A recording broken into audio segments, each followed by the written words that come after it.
Shutdown, sebagian warga membanding-bandingkan perlakuan hukum berbeda terhadap Putri Chandrawati, istri Irjen Pol Verdi Sambo dengan mantan politisi Angelina Sondakh dulu.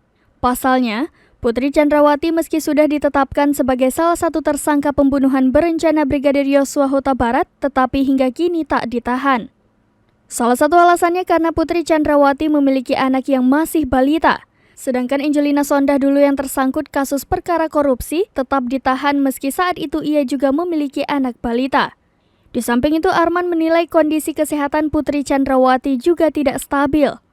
Menanggapi hal tersebut, Angelina Sondakh buka suara. Melalui akun TikToknya, Angelina Sondakh meluapkan isi hatinya pada Rabu 31 Agustus 2022.